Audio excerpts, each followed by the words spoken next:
Hello, and welcome back to another episode of Unleashing the Baseball Mindset. This is podcast number 11. And today we have another very special guest, Mr. Mike Hamilton. And Mike is the Kane Southwest director. And I'll have to say just one little story, Mike, whenever we talked on the phone like some time ago.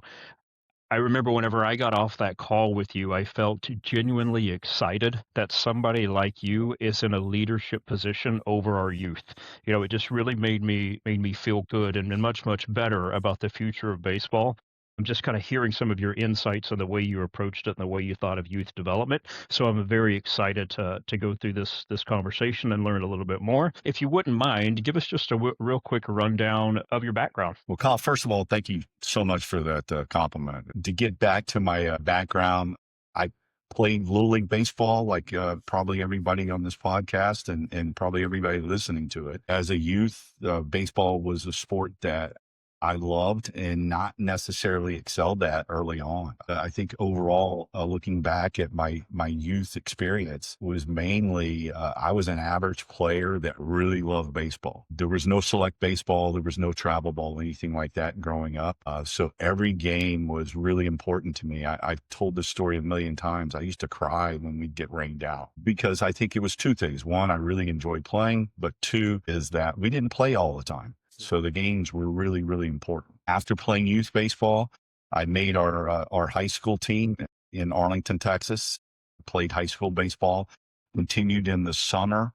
I think that's one of the really started to realize that maybe I had some talent, but to also be reminding me how much I love the game and how much I wanted to be part of it. A couple of things happened. One was living in Arlington, and because of some of the kids that I went to school with, I got the opportunity to start hanging around at the old Arlington Stadium. And I had friends that worked there as ticket takers, and we quickly became friends with the Bat Boys. And then one thing led to another. Next thing we knew, we were getting to be the substitute Bat Boys that year.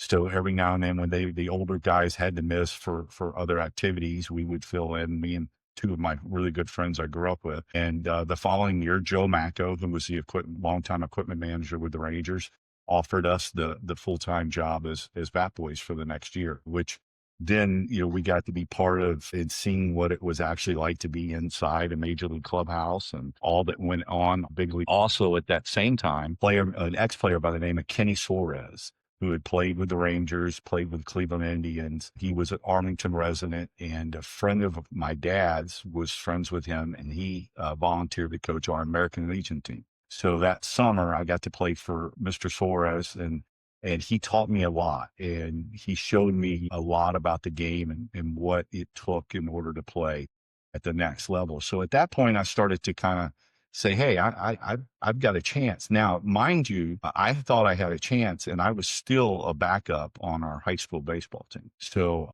I didn't become a starter until my senior year. Baseball was not what it is today as far as training and kids getting involved so much younger. So I was by far not a phenom. As I got into to that, I had a really good senior year. I had some opportunities to play. Unfortunately, some of those opportunities weren't realized because I wasn't the greatest student in the world. So some of the inability to be effective in the classroom of hurt my opportunities to go play other places. At that point, I had already had my mind made up. I wanted to play professional baseball, and I didn't think school was that important, even though I had plenty of people telling me that that wasn't the case. Long story short, I signed an opportunity to go play at the University of Oklahoma. About a month or so before that, I was called by one of the coaches and asked what junior college I wanted to attend. And honest to God, I didn't even know what a junior college was. And I remember telling them, I said, which one's closer to my house? And they said, well, Western Oklahoma State is in Altus, and that's a little bit closer than Seminole. And they had explained it further that that's where they sent a lot of their freshmen to go get playing time, go get experience. I remember driving to Western, to Altus, Oklahoma, and that was before cell phones. I pulled up into the dorms, which were, we called them the Plywood Palace. It was just a big flat, place that the basketball and baseball team stayed. That was a fire trap. And I pulled into the parking lot looking at that gravel parking lot out in the middle, literally in the middle of the field. And I got back in my dad's car because my car broke down the day before, drove back to the gas station, used a payphone, and I called my dad and said, I'm not playing here. I'm coming home. And my dad said, that's fine. What are you going to do?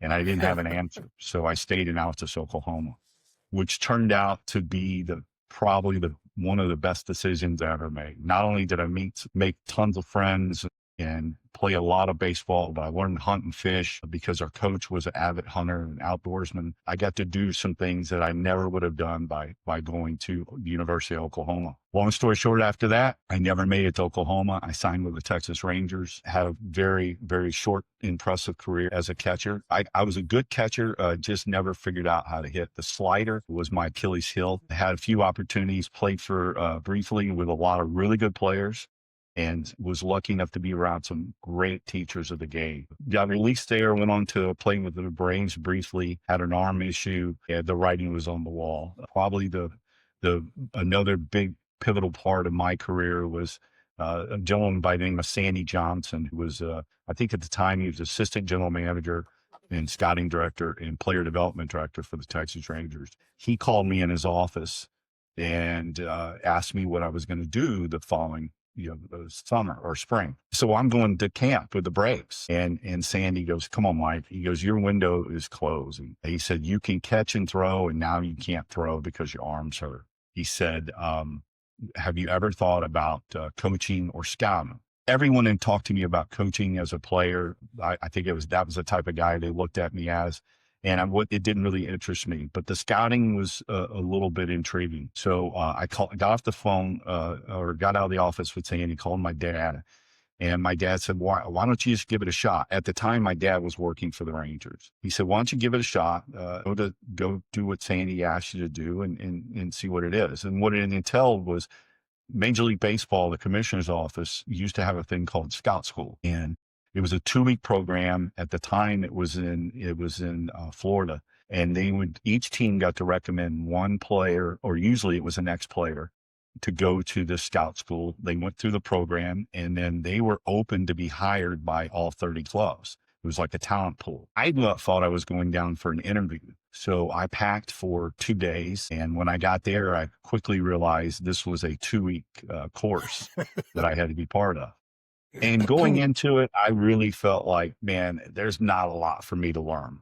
I've been in this game since I was a kid. I was, been around big leaguers and Hall of Famers, and I've gotten to do a lot of stuff already. I've got this game figured out. And it took about 15 minutes to realize that wasn't true. The gentleman in charge of my group was by the name of Jim Walton. He was a legendary scout out of Oklahoma. And Jim, they literally could make a movie about. This guy drove a Cadillac, wore a cowboy hat, boots, always dressed, impeccably all the time. Didn't matter if it was 150 degrees out or 10 degrees out, he looked the same. And instead of flying like all his counterparts did, he drove. He would probably put 40, 50,000 miles a year on one of his Cadillacs. But Jim was a great scout. And he was really tough. He was in my class. I used to joke, my reports would come back and it looked like my old English papers. There was red marks everywhere. Misevaluated this, or I didn't explain that. And it was really frustrating. I had my 2 roommates in that little dorm setting, both became general managers down the road. They were flying through this thing, and all their remarks from their scout counterparts were great job, great report, good. And mine were looking, like I said, my old English paper. But luckily I was smart enough to listen and stick it out. And I was offered a job by the commissioner's office after scout school. And basically my job was to go around and to see the top 100 players in the country, videotape them, and then evaluate them. It was one of the things that Major League Baseball Scouting Bureau had offered to all 30 clubs and funded by the commissioner's office. That was a trial by error, man. They gave me a credit card and a OHG guide, which is used to before the internet. This literally was before the internet and cell phones. There was a book that came out monthly that listed every flight in North America. And that was my way of getting around the country. I had memberships to all the airlines and rental car agencies and hotel rooms, and they would send me a list of players to go see. So for about 2.5 months a year, I would fly 200 or 300,000 miles, literally 2 to 3 flights every day. All around, I visited every state in the country, Puerto Rico, the Dominican Republic, Japan, been all over looking at baseball players. Wow. So I was able to see the best in the world for 10 years doing that job. And that I think really gave me an insight to evaluation and development. After that, while I was still working for the Scouting Bureau, I was asked to be on the staff of our Olympic trial team. It was the first year that Major League Baseball had committed to bringing in players, professional players, to play in the Olympics. So Pat Gillick, who was a Hall of Fame general manager, was in charge of putting together a staff, and he hired Buddy Bell to be the manager and Marcel Latchman to be the pitching coach. And then we had a staff of scouts and other people in the business to work and do other things. I was on that staff. We met and we spent a month in Tucson putting the team together. And then we went to Winnipeg, Canada, for the Pan American Games, and we qualified our team for the Olympics that year by beating Cuba, which was a huge thing for us. And later, that team, I wasn't part of it, but that team won a gold medal with Tom and Lasorda as the manager. So at that point, Buddy Bell got the job with the Rockies as their manager and reached out to me, offered me a job. And I remember asking him, well, what do you want me to do? And he said, we'll figure it out. So we moved to Colorado. My family and I had just had my daughter. We went to Tucson, Arizona, and then later to Colorado. I was in charge of video coaching and scouting, which was basically using the new video technology was still fairly new. A lot of teams didn't have this, but our general manager and Buddy were both big believers in it. And we started a program that basically utilized technology and video to help us scout and evaluate both our minor league players, free agents, and then our daily big league staff that went on. That role grew while I was there. Clint Hurdle took over. Unfortunately, Buddy was let go. And for me, my role increased and I got to do some more things with hitting and catching. And on the field, I was actively on the field and in the dugout for the last 6 years. And at that point, I was offered an opportunity to go into pro scouting. I accepted that opportunity, moved back to Texas. At the time, I had the American League West. The American League West, I covered all the A-ball all the way up to the big leagues. I was in charge of that organization or those organizations. So I would fly around and watch those teams play. I'd write about 500 to 600 reports a year on all their players. And then anytime a trade or any other opportunity came along that dealt with those teams in the American West, I was brought in and weighed in on what I thought we should do. At that point, I did that for 5 years. And Dan O'Dowd, our general manager, and pretty much I was a special assistant to him. He was let go, and the writing on the wall was that I was going to be let go too. And I was in October of 2015. At that point, I was just starting to build and look at doing something with an indoor facility. Near is big or is plentiful, especially in the Prosper area where we were living at the time. And I was just looking at it as a side gig type thing, a place for local teams to be able to come in and get out of the rain. I had all the plans in the world continuing working for Major League Baseball. Took a hitting coach job with the Rangers. On the drive back from Arlington, I met with John Daniels and his staff about the job. They offered the job. I accepted it. On the way home, I decided I didn't want the job. I wasn't excited about it. I walked in the house, told my wife, and she said, well, why don't you do the batting case thing and see how that goes? So we did that. That was in 2015. And we've been in 2 different facilities since then. But we're going on to our 11th year in being in business. And I know that was a long drawn out kind of telling you my background, but I thought a lot of it was important because there were some pivotal points in it that really shaped where I am and who I am today. And I think the gist of it was those pivotal things were other people. It wasn't me. It was being fortunate to be around other people. And I think the only thing I did was I was smart enough to listen to them and fortunate enough to be around them. Yeah, that is an incredible background. One question, going back to like the high school and college, what year was that? Would that have been early 90s, mid 90s? I graduated in 1983, so it was 83 to about Okay. 87. Okay. 87 was my first year with the Rangers as a player. Okay. Okay. One of the Man, things, and I didn't mention it, when I was a bat boy and went away to college in the summer, I would come back and catch in the bullpen. That was back before they had full-time bullpen catchers that worked for the club. One of the Gino Petrali, a couple different guys had asked me about doing it, and I did. And that was a way for me to make some extra money, but also to fine tune. I used to get to hit and catch, and I was around some great players at that time, a lot of really smart people. So for a couple of summers, I spent with the club in the big league. So I was a minor leaguer during the regular season, and then that last month or so, I got to spend in the club. So that was another great experience. Mike, how long have you been with the Canes? We joined the Canes in 2019. So 6 years. Man, I didn't know half of that. Well, I probably didn't know 70% of that, man. That was I'm glad to know all that. That's pretty interesting, man. That was good. Let me ask you this. What's your thoughts of the state of baseball today? It's kind of a two-part question. State of baseball in general, and then state of youth baseball. State of baseball in general, don't think, I always look at Major League Baseball as being the shepherds of drive of the direction of youth baseball. And I think Major League Baseball has done a horrendous job of that.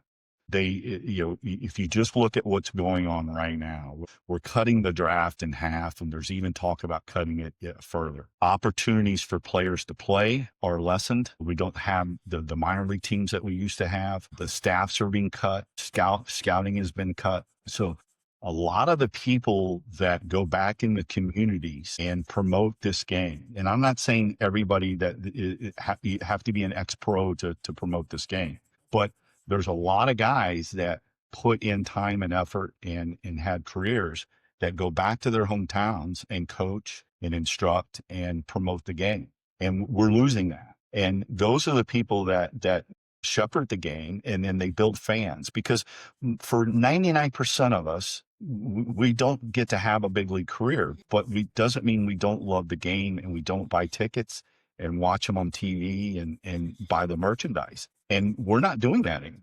It's been cut in half, literally. Yeah. And now college is following. Major League Baseball is allowing colleges to be their minor leagues. But then this year you see where the colleges have cut their rosters to 34. Yep. Now people celebrated it. Oh, we're going to get more scholarships. And we'll see how that works out. I'm not so sure that that's going to be true down the road, that we're going to see a tremendous increase in scholarships. But either way, there's about 3,000 less kids playing Division I baseball this year than they were last year.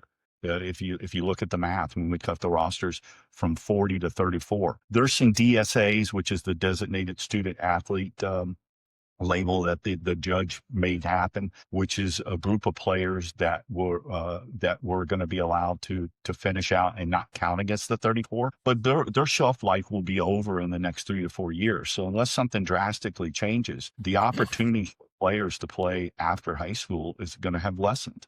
So I don't think we're doing a really good job of promoting our sport like we used to be. And then when you get into the youth side of it, for me, youth side, I was literally talking about this at breakfast this morning. We've built in select baseball, we've built this giant infrastructure to handle the amount of players that are playing select baseball. And it goes all the way down to 6U, I think, or 5U now. And in all reality, and this is not a knock, because I'm not so sure I would have been a select player when I was 10 or 11 years old, except for the fact that I really love playing. But we've got a lot of kids that play select baseball, but they're not select players and they're not select parents. And what I mean by that is that, when you're saying that this is what I want to do at this level, at whatever age group you decide, there's a certain amount of buy-in that you've got to have. And I think we have a lot of parents that like to say that my son plays for the Canes or fill in the blank team, and he plays travel ball, select ball, and he plays in this tournament and that tournament, and he look at the ring he won, and they enjoy that. And that's not a negative that they're paying for with not only their money, but with their time. They're paying for that experience. But what ends up happening is if you don't put into this game and you don't have talent, you don't receive the benefits from it, except for the external.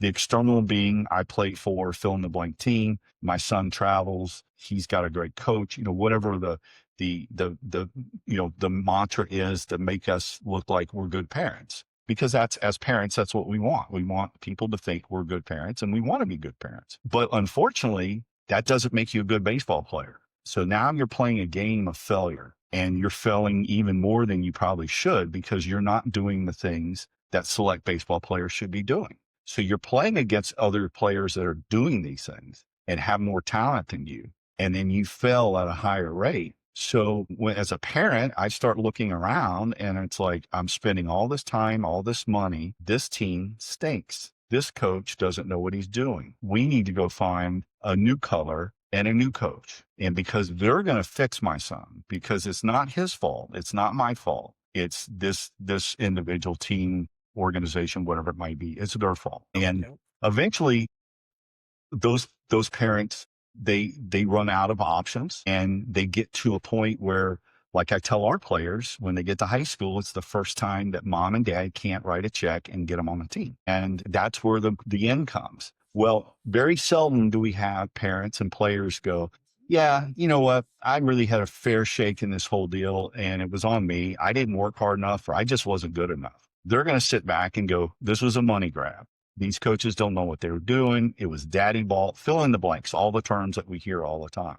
And in reality, what's happened is we have too many kids playing select baseball that shouldn't be playing select baseball. It doesn't mean that you can't roll into it. It doesn't mean you can't be a rec player and then eventually be a select player and maybe even be the best player that's ever come through your organization. But right now we have a lot of kids that are playing, not putting in the extra work, not doing the things that they need to do to get better, and then just expecting great results. And when they don't happen, they blame the exterior instead of looking inside themselves. Can I ask quickly, going back just a little bit, why are the opportunities for college and major league starting to reduce? Is there something driving that? And maybe you mentioned it and I just didn't catch it. They kind of mirror each other. What happens is I'll speak to the minor leagues first. How the minor leagues have always been is the owners and the money people look at minor league and scouting as always a deficit.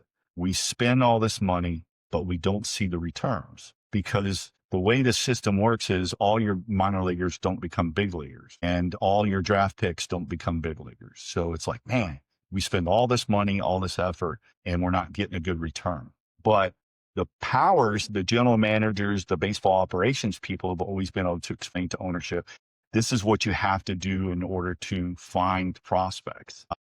We got to a point where minor league baseball were trying to unionize and they were fighting for better pay scale, better living conditions and things like that. Where when I played, that was the thing, man. They told you, you don't like this, play better because the big leagues are good. We fly all the time. We feed you better. You try to stay in better hotels. So if you don't like it, play better. But as long as you're not playing better, you're going to be here. And this is how it is here. Well, players did like that. And they fought for better living conditions and more salary, things like that. And they got it because the courts deemed them as actual full-time employees. So when they got it, the money people, that was their time to say, okay, fine, we're going to pay you more money, but there's going to be less of you out there. So they cut and that opened the door. And that's what we're seeing now. And then it's a self prophecy, fulfilling prophecy. If I say, well, most of our big leaguers come in the first 10 rounds, and now I cut it down to 10 rounds, guess what? Most of our big leaguers are going to come from 10 rounds because that's what we're doing. And so that's how they justify their well, similar thing happened in college. There's this push for more. We need more scholarships. We need to fund teams more. Well, the ADs and the presidents of the university are sitting there going, okay, well, if we're going to have to do this, then we're going to have to figure out a way to cut something somewhere. And the difference is they have numbers that they have to do with Title IX and make sure they have equal opportunities for women's sports and things like that. So it's a balancing act. So when they start coming out with more scholarships and spending more money, they've got to figure out a way to even and balance that out. And so apparently it was by cutting If it was by going from 34 to 40 players. I've heard some people arguing, well, that's what it used to be. And it doesn't really matter what it used to be. It's what it is now. And then we've moved back now. We've scaled it back. So we'll see with college baseball. College baseball was on a great incline and a lot of good things were happening. But there's so much going on in the college game and how the recruiting is going now and the portal and NIL and lots of different things. It's going to be interesting over the next 4 to 5 years to see the state of college baseball. Hey, Dylan, I'll jump in to follow up on the what Mike was saying right before that segment, which I agree with so much of it. The number of kids playing select ball that maybe shouldn't be there. And also picking up on something he said earlier than that, in terms of, let's just say, pro ball players, whether it's minor league, major league, whatever. All of these guys that I've ever talked to, I'm not one of them. They all agree on, what you were saying with the state of the game today. And they sort of all have some of the same gripes or, criticisms of what the game is today. And I agree that from what I've seen, so many of them are not involved in the game with their kids. Maybe they're letting their kids, letting somebody else coach their kids or whatever. And so it's leading to all these problems, one of which is what you said. There's these kids playing select ball that maybe shouldn't be there. So how do we fix that? That's kind of my question. Major League Baseball being this steward of the game, I totally agree. And I bet, and if you ask all of those guys, they probably have all the same opinions as what you're saying. But yet, on the flip side, so many of them are not getting involved, not willing to get involved. And I wonder why, because they're really the only guys I think that can fix this. So I don't know what we have to do or if there's anything we can do. Again, these what I just call baseball guys sort of know the fix, they know the problems, but unless they really jump in and get involved, I don't see it getting fixed, if that makes sense. Yeah, Chris, first of all, I agree with what you're saying. I don't want anyone to think that I think you had to have a professional career to impact this game. Some of the best coaches I was around didn't have long storied careers. And some of the coaches that actually are with us right now didn't play past high school that are great coaches. What I always, beside the skill set, to me, it's like going to college. You can go to college and learn to be a business person, and you probably are going to get some advanced training there. But there's lots of businessmen out there that are killing it every day that didn't learn what they learned in college. So I do think that's something that people need to understand. What I always enjoy and like about having professional players around is more of, they understand how hard this game is and they understand the failure. They respect that just because you're failing doesn't mean you don't care. It doesn't mean you're not working. They understand that it's a process. And in today's society, everything is instant. We want everything right now. And those guys, and it's not even just the pro guys, it's the guys that play college, it's guys that understand that it's just not there's no magic fix out there. And those guys, to me, make better coaches and make better stewards of the game. So as far as fixing a game, fixing what's going on, to me, it's the business model has, like I said earlier, it turned it into an experience versus an activity. When I played baseball, it was an activity. I saw something not too long ago where a guy was talking about his parents being at games. My parents very seldom saw me play high school baseball. We played at 3:00 in the afternoon most of our games. They didn't see me play in the summer very much. My parents worked. My dad worked for the Rangers, and he only saw me play a few professional games. And that was because the general manager made him go and watch me during the season. Where now, and this is not a negative, but it is what it is. Now, a game is an event for the family. It's the wagon and the fan and the cooler and the tent and the chairs. And it's the whole day at the park, and it's the barbecue dinner afterwards, or the pizza, and it's the hotel and the pool and all that. And absolutely nothing wrong with that. But it eliminates a lot of people opportunities to do those things. And it also tells me that if I'm going to commit to something, that this isn't just a couple games and a couple practices, man. This is my whole summer. And that's where I face trying to attract coaches. that if I'm not lucky enough to have somebody like Dylan who has a son or sons that play, it's hard to get a guy and pay him the money that we can pay them and keep our fees. Our fees are too high as it is, but to keep them within reason, it's hard to get that guy to come out and do that job and commit the time that it takes to actually coach a baseball team nowadays. So, I hear the term daddy coach all the time. If we removed all the dads from amateur baseball, the sport would die in collapse. Yeah. So it's kind of a bad term in the first place, but to think that that you can't have a good team that's not coached by a dad, that's ridiculous. I totally agree with you on that. Yeah, I'm a dad. We're all dads, but we also played baseball. Yeah. I'm not out there because I'm a dad. I'm out there because I'm a baseball guy. Well, and here's the other thing. Let's honestly look at why we're doing this. If we're doing this because it's going to be a career choice, if we're doing this that we want our son playing baseball because we think he's going to play professional baseball, we're going to be disappointed way more than we're exhilarated. It's just it is what it is. So many things affect that. So the reason why we started playing sports, or the reason why I started playing, and I would assume you guys are in the same boat, is our parents wanted us out of the house. They wanted us to learn things that came with being part of a team. They wanted us to learn how to handle disappointment, how to work together, how to be part of things that were unfair, all the things that make us who we are today. If you talk to people in the business world that go out and hire employees, they love military and they love athletes because they've experienced those things. What we've done is we've turned this into, we're going to play sports so we can get a scholarship. We're going to play sports so we can play professional baseball and have a career.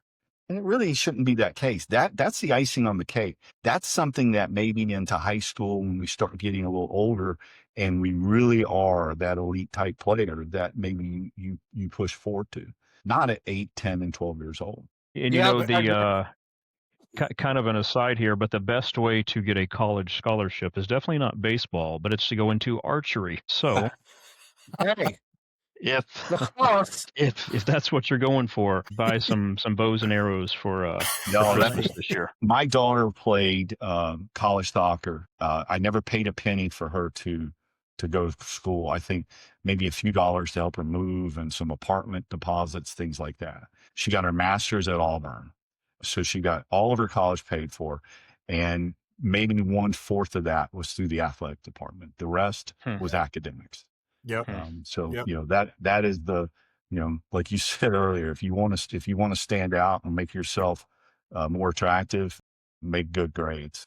Spend that time in the classroom just as much as you are spending in the batting cage. Yeah, that's something we have said. I've said it on this show, and the youth team that I coached for 8 years, we told them at CU, here's our goal. Our goal is, number one, to help raise and build good humans, and beyond that, on the baseball side, we're going to try to wrap them up nicely for their high school coach, that if they decide they want to play high school baseball, they got a pretty good shot of making the team. That's it. That was our only goals as coaches. It was not to get them a scholarship to college or to teach them how to be a professional ball player, because I said the exact same words. If that's my goal as a youth coach, well, I'm going to fail a lot, maybe even 100%. No, Chris, I tell this story a lot. I was, and I'm not saying this to brag on it, but 2 years ago, I was invited to Cooperstown. Todd Helton was inducted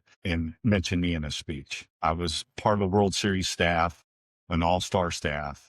Every opening day that I was in uniform, I would stand there on the line and as the planes flew by, and literally with a tear in my eye, because I was so fortunate to be able to do these types of things. One of my fondest sports memories, besides my kids and their activities, was when I was 13.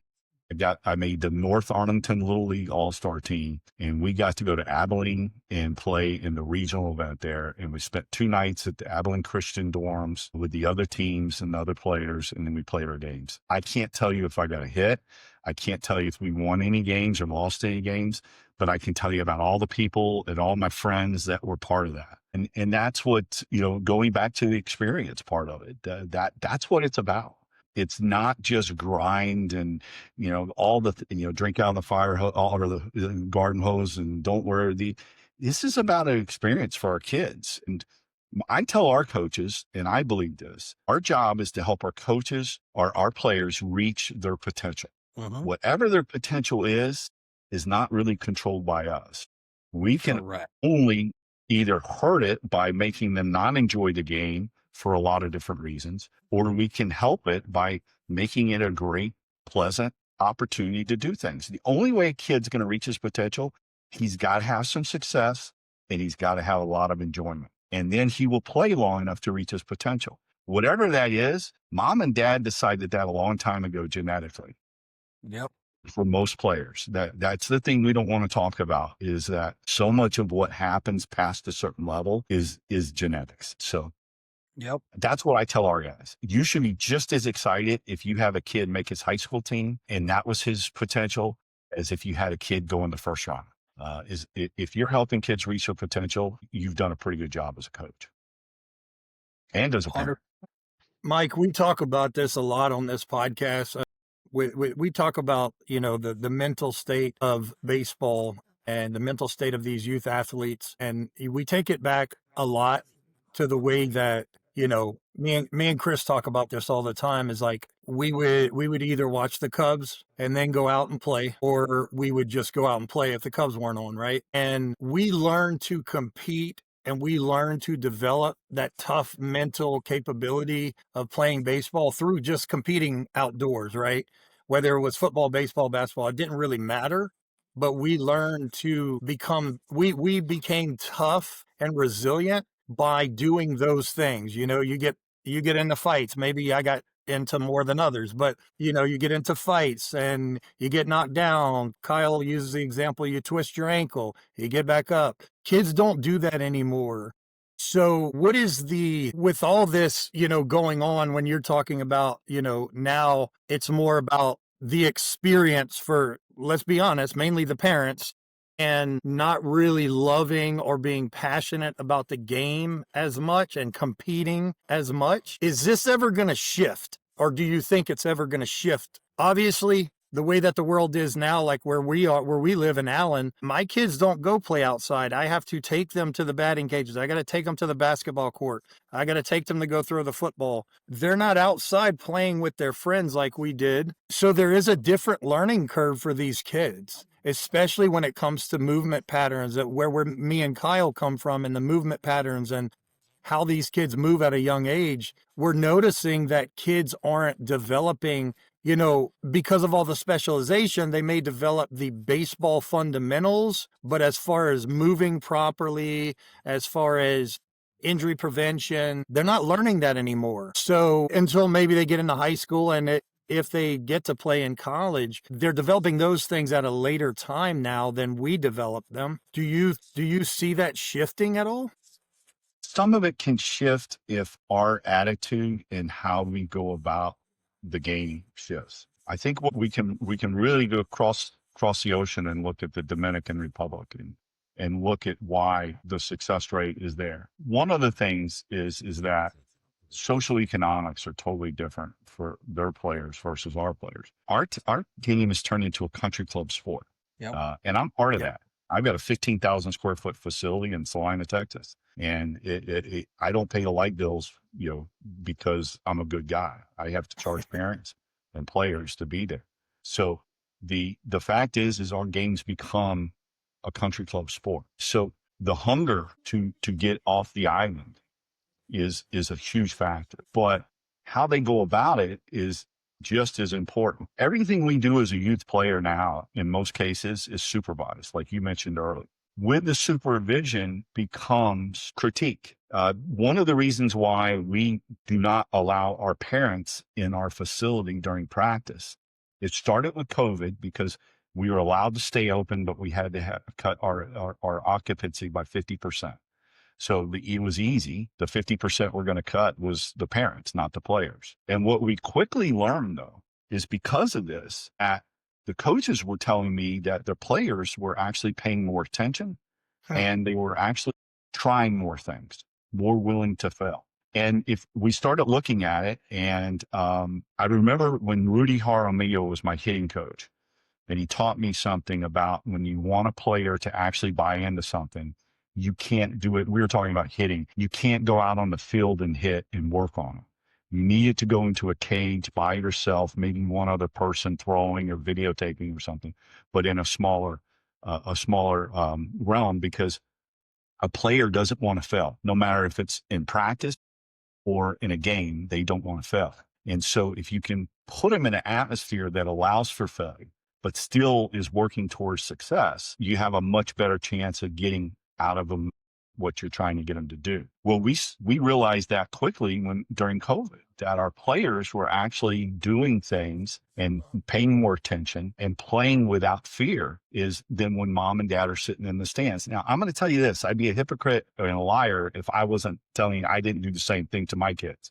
I can remember hundreds of times yelling at my kids in the car about practice. Why weren't you doing this? It didn't look like you were paying attention. Or my daughter, give more effort, or whatever it might be. So I was a victim of that too. I did that. But when we removed these parents from that, if you think about a scenario where a kid now is looking over his shoulder and wondering what dad thinks in the corner, or they get in the car thinking, man, I had a good practice, and dad's going, you missed 3 ground balls and you did this and you did. And dad's not doing it to browbeat his kid. He's doing it because he wants his kid to get better and get more out of the practice and things like that. But if you don't have that atmosphere that allows for the failure, then you're just going to get a kid that plays in his little safe zone, because now he doesn't make mistakes and no one's going to point it out, and he goes home and he's happy. I had my practice. Everybody's happy. Nobody got mad. Nobody pointed this out. And now I can go on to my next activity. And I think that's the way we're going to get out of that problem, is we got to do a better job of understanding that this is laden with failure, and that the only way we're going to get outside of that and grow is to make mistakes and legitimately stand behind those mistakes and say, it's all right. I'll tell you one real quick story. Mike Gallego was our roving infield guy in Colorado. And Gallego's a great guy. He stands like 5'7" and played 10 years in the big leagues and had a great career. So he comes from a lot of different places as far as understanding the game. And he was a really well-respected coach. Well, when we made a change and we brought up some guys from our minor leagues to become big league coaches, Mike was that guy. And I was sitting around one night with him and Jamie Quirk at a hotel bar in San Diego, and we were talking about different things. And Gag said, he goes, yeah, when I was a roving guy, I always told our young shortstops, I wanted them to lead the league in errors. And I did a spit take, basically. It's like, what the hell are you talking about, Gags? You lead the league in errors. How do you tell a kid that? And he explained himself. He said, look, if they don't learn to play outside themselves in A-ball, they're never going to reach their potential, and they're never going to play in the big leagues. So by giving them, of course, I didn't want them to lead it, but I gave them permission to lead the league in errors. And that allowed them the freedom to play outside themselves. We don't do that. I love that. Well, Every weekend is the NIT super regional, or we can't lose this game, guys, because we don't want the 8:00 game against the Frisco Jelly Beans, who hasn't lost a game in 6 years. Or, sorry, son, I got to pull you right now because you walked a guy, and I really need to win this game so we can get, opportunity to play tomorrow. If you look at the tournament structure, it literally is almost, you couldn't design a worse system for development. And right. We talk about the experience. Well, the experience is we won. We needed to win, and everyone else goes home a loser. So how many people walk out of that parking lot in Melissa or wherever you play at are happy at the end of the weekend? Most of them are. And we just don't do it every now and then. We do it every damn weekend. And when we say, let's not do it quite as much, parents get mad at us and say, we want to play more. I want to say one thing about the errors. We teach quite a bit in like building confidence. You never know how good you can be if you don't try. And so if we don't let youth athletes or any type of performer, we oftentimes put a ceiling on them, just like what you're talking about, Mike. But you have to give them the confidence to go out there and try and realize that errors don't matter, mistakes don't matter, because that is really what helps them realize that potential, is whenever they feel comfortable and confident to try things and to go at it. Yeah, I knew you were going to chime in on that. Kyle, I knew you were going to chime in on that because we talk about it all the time. You know, so many of these kids will not go for specific balls because they don't think in their head that they can get to them. And that fear of failure stops them from going for the balls. And that's exactly what Mike's saying. If you allow them to make those errors and you say that that's okay, but the problem is that the parents need to be on that same page, right? And it goes back to what he was saying on the ride home or you know, at home or whatever. And that's what I try to really instill to my parents. And I think probably 50% of them are starting to get it, is that we need to shut up on the ride home. We need to say, hey, what do y'all want to go eat? You want to go get some ice cream? It doesn't matter what happened in the game. What needs to happen is you become a dad. You know, you're a dad. You ask that kid, you know, what do they want to eat? Hey, I love watching you play today. But the problem is we have so many parents that are not on the same page as the coaches. I think Chris has said this before. You know, by and large, the coaches have the right mentality. You know, not all of them. Obviously, there's some crappy coaches out there. But by and large, we have the right mentality. But it's about also making the parents realize what we're trying to do with these kids, because we're not trying to make them the best, you know, national team. We're not trying to make them become a collegiate or a professional baseball player. We're trying to develop them to get to that next level. And part of that is making sure that they're allowed to get outside their comfort zone and make those errors, right? So, yeah, I mean, Mike, and you basically answered most of my questions in that last statements that you made. Dylan, I think, are you saying that, I just want to clarify, are you saying that it's not a coaching problem, it's a parent problem? Is that? I mean, a lot of times, right? I think there's a lot of crappy coaches, right? But I also think that crappy coaches, but I was making light of it. You're exactly right, and that's what I have said. By and large, the coaches know what the heck they're doing. I mean, they do. Okay, we're all these things you're talking about, and letting the kids fail. The coaches get that. You know, it's the guys that played baseball at some level, at least high school, but, you know, even beyond that, we get it. And we are teaching the right things. It's the parents. That's the problem. But I do think I would say that this is a societal problem, that this encompasses all of us. The fact is I've used this before. I've told parents this 100 times. With nauseam, I gave you my background. I feel like I've experienced this game at pretty much every level. I've had kids that played Division I college sports. I've coached professionally. I've owned a facility. I've coached Little League. I feel like I've done pretty much a lot in this game. And there were a lot of nights I went to bed worried, am I doing the right thing for my son? So if I was an accountant or a plumber or a fill in the blank, I can't imagine the anxiety that they had. And I know I had that same anxiety with my daughter in soccer because I wasn't a soccer guy. I didn't know the sport. I didn't know the ins and outs of it. But I still had that same anxiety as a parent, no matter what. So the anxiety is there. Social media has magnified it by 1,000.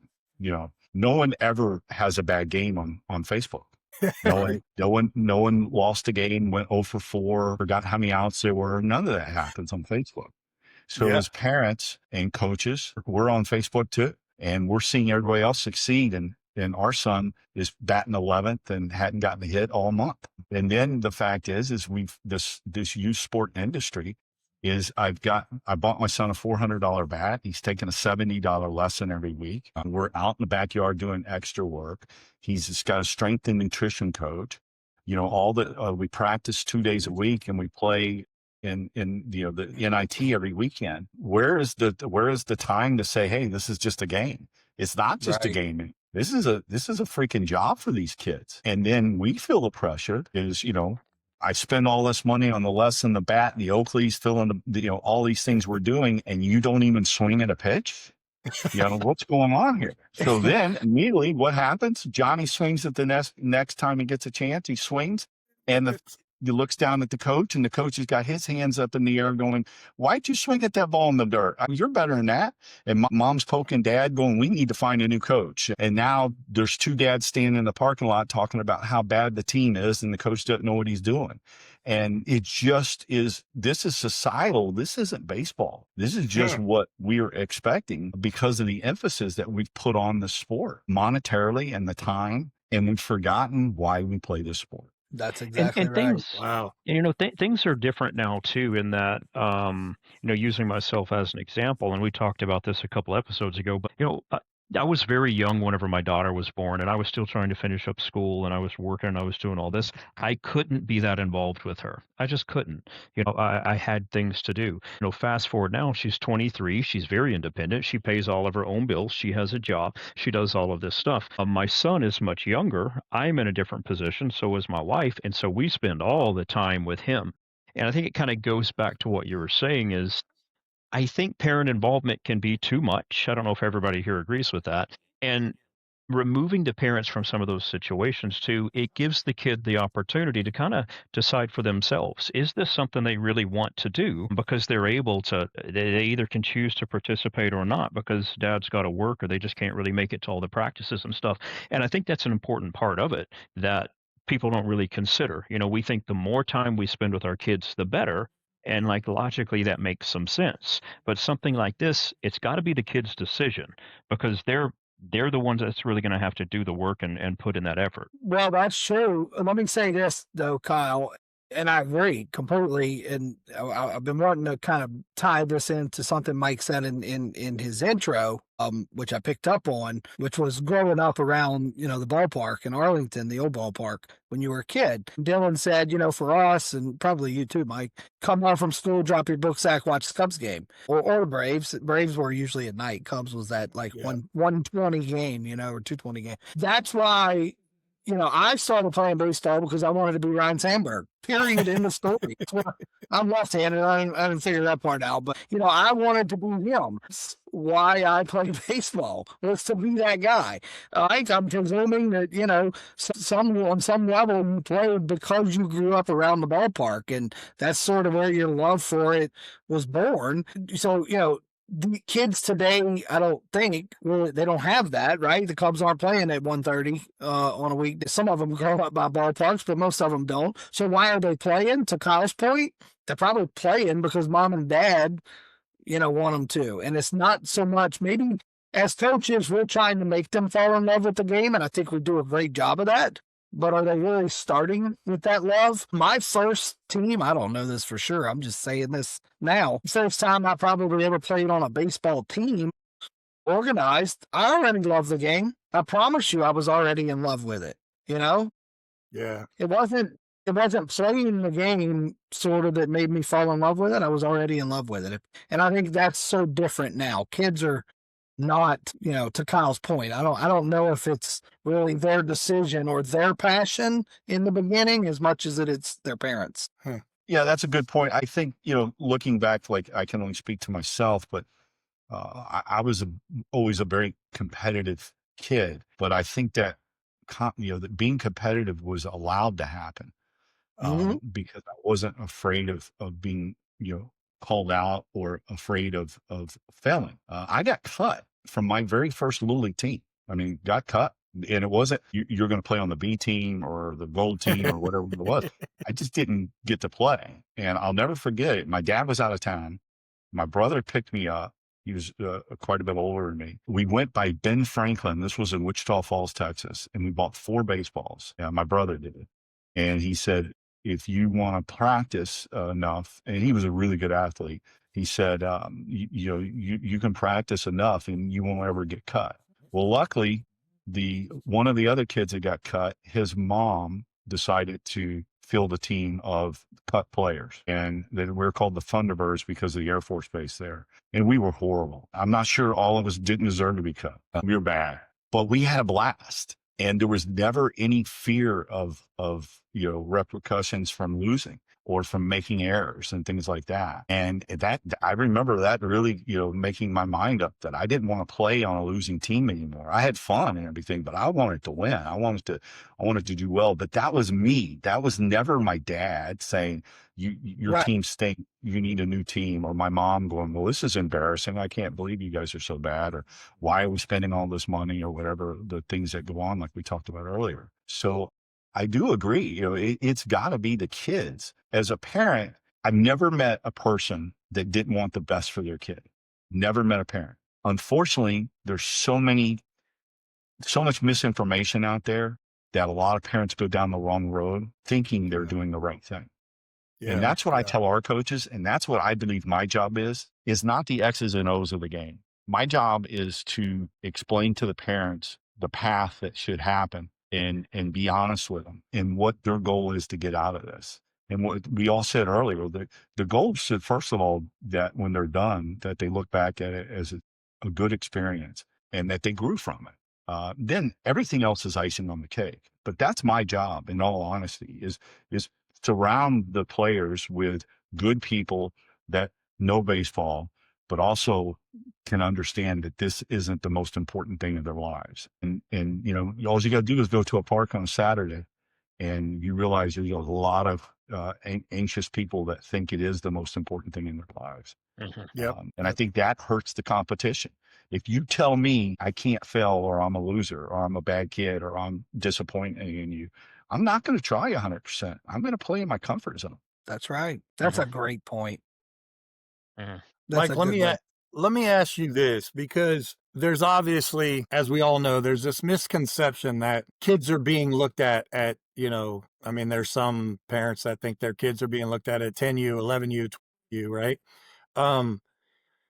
This push now to do NIT tournaments, to be a national team at 12U, 13U. What can you say to that to explain that their kids are not getting looked at this early of an age? And then also the fact that none of that matters. These kids haven't even gone through puberty yet. So why are we pushing so hard to be a national team at a U, or wanting to be on a national team at a U, or wanting to go to all the NIT tournaments? Like, why are we doing, well, I know why we're doing it, but what can you say to explain that is not that important?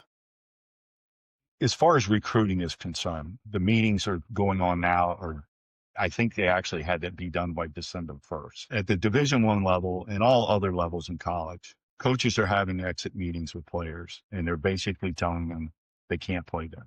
They don't have room for them. And a lot of those guys are freshmen that committed as juniors and didn't progress to the level that they needed to or they were expected to. So the getting noticed early literally makes no difference, because if I'm a coach making $600 to $2 million a year coaching college baseball, I don't care when I signed you or who you played for or how old you are. If you can help me win today, then I like you. If you can't help me win today, I can't afford to keep you around. So these kids that sign as juniors, and that's the early, go back and look at the numbers and see where they're at. Because the fact is it's about today now. This development in college baseball is gone. It's history. It doesn't happen because of the way things are.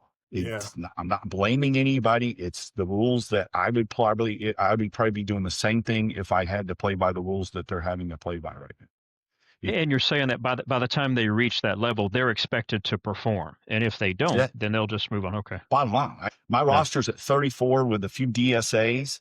If I've got some kid that's 6'5" and throwing 95, but he can't get outs, as much as I love to keep him around, I can't keep that kid around. I got to find a guy that can contribute now, because by the time he becomes good enough to help me, number one, I might have already been fired, but just as important, he's probably in the portal. Hey, thanks a lot, coach, for helping me develop, but now I'm going to go play somewhere else. So to sit around and have, thinking that, oh, my kid's going to get noticed by fill in the blank university as a sophomore.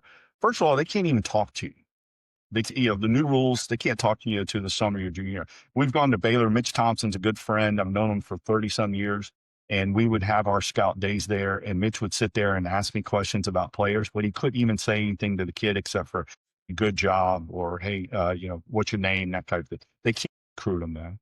So if you're running around at 12, 13, 14, the only thing I could say that's a benefit of that, besides the experience part, if parents don't mind spending the time and the money and doing those things, there's the Facebook part, saying, hey, my kid's on a national team, and which is not a bad thing. It is what it is maybe the competition. You could sit there but now what's the trade-off? What is the trade-off? Because the true national teams, the true scout teams aren't what we're seeing now. What we're seeing now is labels, basically. Yep. It's me going around and collecting the best kids in the area and putting them on a team and putting a label on. We're a scout team, we're a national team, we're this, that, and the other. That's not what those, the scout team came from the area code games. That's where it pretty much derived from. Back in the early 80s, there were scouts in Southern California and some in Northern California that would have workouts on Sundays with high school age kids.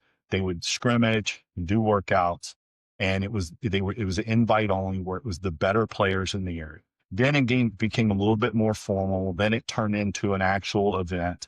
And then other big league teams would sponsor clubs, like the Rangers have one. And they have tryouts in Houston, Waco, and Dallas. You invited by a scout in order to try out. It's the best players in the area.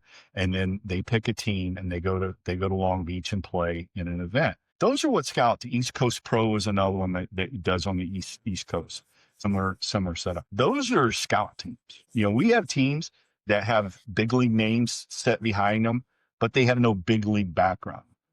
The only true scout team I know in the state of Texas is the Pirates run a scout team, and every Monday in the fall they play at DBU and they play against the better junior colleges during the fall. Every Monday night you can go to DBU, lights are on, and you'll see McLennan playing the Pirate Scout team. And there'll be the who's who of college coaches in the stands, and there'll be 15 to 20 professional scouts in the stands every Monday watching these guys. Those are scout teams. Everything else is just a label. It's like majors was not good enough. We needed to come up with something better. So we're going to do scout, elite, prime, whatever you want to do. It's not bad, but it's not a guarantee that your kid is going to be successful in the sport long term. So that was a long answer, but I'm not against it. We personally out of Salina don't have any of those teams. We do have some in North Texas. We'll see down the road, but I don't think it's like I said, it's a secret recipe for success. Yeah, I agree. I think the competition part of this national, you said it. I mean, that's the benefit. The rest of it is garbage. But if you are a nationals player, then you need to go do that for the competition. Yeah. And if mom and dad and player want to put that effort in the travel and the money and all the things that go with it, hey, that's great. Right. No one would ever, if you told me your kid was a pianist, and was the greatest in the, at their age group, and they had to travel all over the country doing it, you would applaud that and say, oh, that's awesome. Doesn't mean they're going to be a musician when they grow up. It doesn't mean they're going to make a living doing that. Hey, I'm all for people succeeding and doing things that bring them pleasure. Where the problem comes is the misinformation. And that's one of the bigger problems we have in this game. Is there's so much misinformation. You can go on a Facebook site or go on YouTube or X and you see all these people giving their advice. And quite honestly, a lot of it is just dead wrong. A lot of it is self-serving. The reason why they're doing this is to get clicks and to get people to respond to them. A lot of it is just misinformation. What we try to do is we go to the source. You want to know recruiting information, I'm going to go talk to Bill Mosiello or Mitch Thompson or Skip Johnson. I'm going to go to the guys that actually do the recruiting and are offering these scholarships. And I'm going to find out from them what they're looking for and how it works. And that's my job, to be that conduit. Really good Rolodex. I can call a lot of guys up or text a lot of guys, and they'll respond to me. But I can't make you a scholarship-worthy player. That's on you. We can give you the recipe. We can tell you all the rules. We can take advantage of the rules. That's what's going on right now with our high school kids. We're trying to take advantage of the delayed calendar, where it wasn't that many years ago. By the time you were 15, if you weren't being recruited, you weren't getting recruited as a whole, as a general term. Now that calendar is 17, 18. We've got kids on our 2026 team right now that haven't signed, and they will sign. Only half our kids, we probably have about 12 kids off of that last team that'll play college baseball. Only half of them have committed, and the half that have committed within the last 3 months. So the calendar's delayed. So by me getting this information and talking to the experts about it, we're trying to change what we do with our high school teams to have more time to develop than just go play games for exposure, because the exposure, quite frankly, is not there. It's a fallacy. There's not that many, V-Tool will sit there and broadcast about how many guys were at one of their events. And I'm not saying they're lying. I think they're very honest about it, but that's one event. Overall, a high school kid in summer playing at a game at Melissa or Lockwall High School or somewhere like that, there's not going to be a college coach in the stands. They're doing other things now because of the way the system has changed. So we're going to take advantage of that, and we're going to develop. We're going to kind of go to a Dominican model, practice more than we play, or practice more than we play formally. We'll play just as much. We just won't have two umpires and a tournament director telling us where to play, who to play, how to play, and when to play. We're going to be doing it on our own terms. I love Yep. it. Well, we're at about an hour and 15 minutes. Dylan, did you have any other questions? And No, we he can answered them keep all. going. He answered them all. I didn't get to ask them all, but he answered them through his statements. As you can tell, I don't mind talking. I love it. I love it. It's such good information. Yeah. I really hope, we've done a couple of these with guests where I really hope people watch it. And this is one of those where I've been thinking the whole time, Kyle, these episodes are so much better when we have guests on. Yeah. I What's think that so supposed too. to mean? Yeah, I think so too.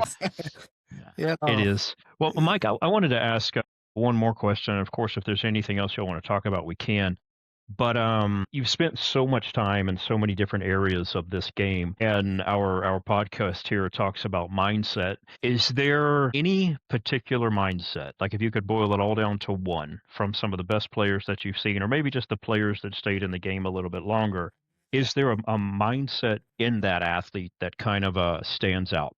And as an example, we had Chad Durbin on some time ago, and he talked a lot about kind of this so what attitude. So what if you mess up? So what if this doesn't go that way? So what? But have you seen anything like that, or something that you would say, across the board, most of them kind of have this thought pattern or mindset? Yeah, I think the last time I counted, I was lucky enough to be around, I think, 10 Hall of Famers.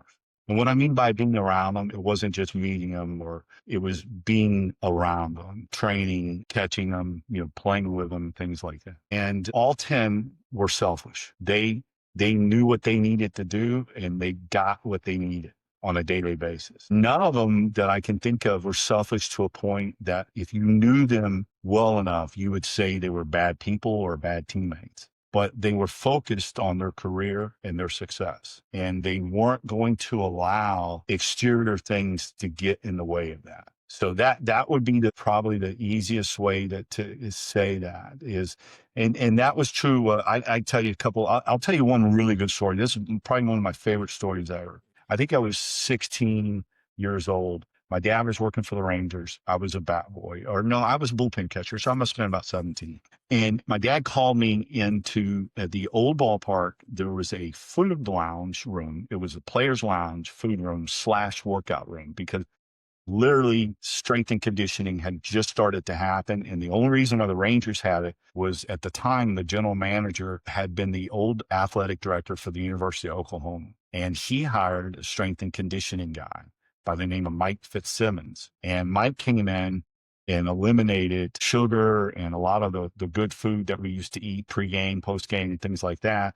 But he also brought in a weight room. And so the weight room was chairs. So big, giant room in the clubhouse, had leather couches, but also had weight gear. My dad brought me in. There was a player by the name of, you guys might remember him, Edwin Correa.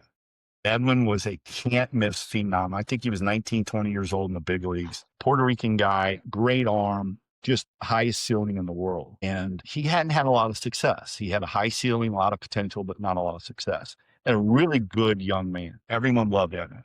Edwin was laying on the couch asleep with Wheel of Fortune going on the TV. Literally right behind him on the old stair stepper was Nolan Ryan. And he was covered in sweat. And he'd probably been on that stair stepper for 30 or 40 minutes. And, at the time he was Nolan Ryan. And my dad said, he goes, I want to show you something. And he said, Edwin is a great kid and has a huge ceiling and lots of potential, but he's sleeping on the couch. Huh. The day Nolan Ryan retires after 5 years, he will be a Hall of Famer. And he will be revered as one of the greatest pitchers to ever take the mound.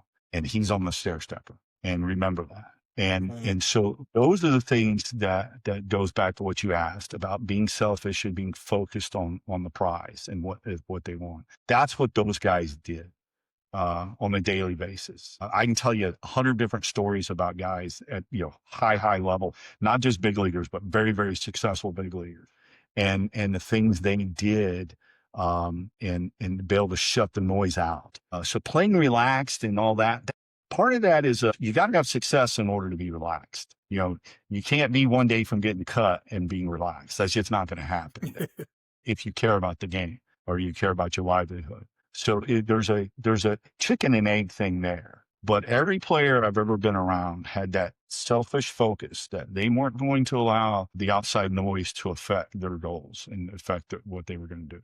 That's incredible. And I like what you say there about selfish too. I've talked about that before. You look across the line, all high level performers are selfish, but it's like you're saying, it's not like they're jerks. It's not like they're all that self-centered, but they're selfish in a way that they are focused. And I like what you said about kind of blocking out any of those external forces. And that's got to be something that's really, really hard for people these days with social media, because there's so much. And with chats, right? Somebody that's a major league player and, let's say they mess up, and I'm sure people are blowing up their phone with text messages or, posting comments on ESPN.com or whatever. So there's a lot of that kind of has to be blocked out. Would you say that they are focused on the process of becoming better, or just a general focus on their goals? And I'm not sure if that's a very good question, but basically the guys that are having success and have reached that level, they know what they need to be doing. And where they struggle is when they're doing all the right things, but they're not getting the right results. And it's a microcosm with our young players. It's the same thing. When I started coaching youth, I thought I was going to have to teach and learn how to be a coach totally different than when I was coaching Hall of Fame big leaguers. And in all reality, it's the exact same thing. It's instilling confidence and giving them a recipe on what they need to be doing. A lot of time it's turning the noise down. I use this example. I don't do a lot of lessons or anything like that anymore, but I used to do a ton, especially when we first opened up. I would get dads, showing me, pulling out their iPhone and showing me video of their kids hitting. And, they would have it frozen, a screenshot of their kid's elbow into the rib cage and the tilt going on when they're swinging. How do you fix this? And I told them, quit videotaping. And they would, what do you mean? And I said, well, you're making this harder than what it is. Give your son the freedom to swing the bat. If I could teach anything to a kid now, it's aggressiveness. And being aggressive is kind of tamped down in our society now. Just like you hear the terms, be coachable, be a good kid, be a good teammate, all that. Well, no, go out there and kick someone's ass. Go out there and beat someone. And then, let's find out what kind of athlete you are, because someone's going to kick you in the face too at some point in time. And how you react to that and is going to be a big factor in how much longer you're going to play this game or keep this job or whatever there is out there. So that's the thing that, we don't do as a society anymore, is we don't reward aggressive kids. And that's what we want. We want gladiators, man. No one goes to the circus to watch squirrels and poodles. They want to see lions and tigers, man. And that's what sports are. This is a new form of entertainment. They want to see the big, strong, fast people play this game with abandon. They don't want to see them play scared. They don't want to see them play tentative. They want to see them play, and that's something we have to allow our players to do at a young age. But if all they do is take lessons and everything is filmed and everything is critiqued and game changers telling me that I didn't have enough quality at bats or my batting average is this, that, and the other, they're not going to be that kid. They are a product of us. Like it or not, whatever, we talk about whatever the big leagues are looking for is what college is doing. Whatever college is looking for is what the high schools are doing. They are doing what we're telling them we covet. We like to talk about velocity and how, Greg Maddux, give me one of those guys instead of guys. Well, first of all, Greg Maddux threw hard. People don't want to talk about it. He threw 94, 95. He then backed down as he got older and learned to pitch different, but he threw hard. Second of all, is the reason why kids go to velo camps and the kids are trying to throw hard and there's a radar gun in every bullpen session is because that's what colleges are telling us they want. So why in the hell wouldn't a kid do that? If you're saying, hey, come play college baseball, but throw 95 or don't even try out for us, well, I'm going to try to throw 95, and then you get mad at them for trying to throw 95 and say, well, they can't throw strikes. They're a product of what we're asking them to be and do, and then we turn around and blame them for doing and being what we asked them to be. It doesn't make a lot of sense. Yeah, Hmm. that's so true. That's true. Great Wow. points. Anything else before we wrap up? I think that's it, man. No, That was thank good. you, Mike, for being here. That was really Yeah. great. Oh, Really no, I great. really enjoyed it. I really appreciate you guys reaching out, and anytime I can ever do anything for you guys, don't hesitate to reach out. And All I'd right. love to continue Dylan? this conversation. He said anytime, Dylan. So you can make Yeah, sure and let him know. Mike's a new host. We're gonna have 8 of them. Yeah. We're gonna have 8 of them across the street. And in your contract, is very clearly it's $0 per hour that you will be paid. Mike, thank you so much. That's such good information. Like I said, I really hope we can get this out to people. And to what you said, and we've kind of talked about this a little bit, but like parents want the best for their kids. And I know for one of the reasons I think about, well, maybe getting my son a few extra batting lessons or whatever, is because I don't like seeing him sad. And of course, whenever he's striking out multiple games in a row, he starts to feel down. And so I think, well, yeah, I want to fix it. I want him to feel better. So let's help him perform. So, parents, I think that's collective, right? Parents want the best, and that's why they're trying to do these things. But it's hard to get them to see maybe just stepping back and letting that path kind of develop for itself for their child is really the best thing we can do. I hope a lot of parents can pick up on that, and coaches and anybody else that watches. Yeah. Oh yeah, like I said, there isn't a parent out there that's not worried about their kid today. I told that Jimbo Pernetti, our strength and conditioning guy, that just had a son a couple days ago, and I said, you will worry about that kid until the day you die, and that's just part of being a parent. You're always worried about them. You want them to have success. You want to remove some of the obstacles for their success and things. So this is not a blame game. This is just where we are in society. As far as lessons, I will speak to that real quick. That one of I think the problems that happens with lessons is that a lesson is a business. When a guy decides to give lessons, he's making some money and using that money for whatever it might be, but it becomes a business. And a lot of times the lessons get dictated by having a business versus doing what's right. I see things become so mechanical. Throw one pitch, talk to him for 3 minutes, and then throw another pitch. The best thing I could ever do in a hitting lesson is instill that aggressiveness and take away that fear of failure. If I have a kid that's aggressive and not afraid to make a mistake, he's going to be a way better hitter than he would be if he wasn't aggressive and he was scared to death to make a mistake. So everyone can teach that. Moms How would you and dads, define aggressiveness in that situation? Is it going after pitches that might be tough, or is it like swinging the hell out of the bat, or maybe it's both of them? It's both. It's not like when I used to get a lot of lessons, one of the things I could tell right away throwing, there's an innate feel where your arm is in a certain spot and the player is in a certain spot, and you could see that they're waiting. And when they would struggle, one of the exercises I would do is say the next 5 pitches, you're swinging the bat. I don't care if the ball is over your head or in the dirt, you swing the bat. And it's amazing how much better they get because we've taken that decision process away. The mechanical stuff, like I told you earlier about the video with the dad and the screenshot, that's a timing issue. Most hitting issues are timing. And most timing is because my lack of aggressiveness, my fear of swinging at a bad pitch, or chasing a ball in the dirt, whatever it might be. And then it gets to the point where it's a yin and yang. I take a pitch, I swing at a bad pitch, everyone yells at me for swinging at a bad pitch. So then I take a strike, and now I'm 0-2, which I'm a failure now. We know statistically that 0-2, I'm not going to have much success in this game. So now, what can I do not to strike out? Well, a little half-weak swing, the ground ball to second base. I run the first, I high-five the coach in the dugout, and he says, way to hit the ball. Everybody's happy now. Meanwhile, I've gone 0-3 or 0-8 for the weekend with 4 ground balls to second baseman and a couple of strikeouts. But hey, way to go, Johnny. You took those lessons. You didn't strike out as much as you have been. That's why we bought the lessons. Look, have we developed a hitter? Meanwhile, in the Dominican, they are swinging the shit out of the baseball bat. Excuse my French, but they are up there. They are trying to see how hard and how often they can hit the baseball. Yeah. That's what we Yeah. need to promote instead I of love the it. I love mechanical it. lesson. Yeah. And that's mindset.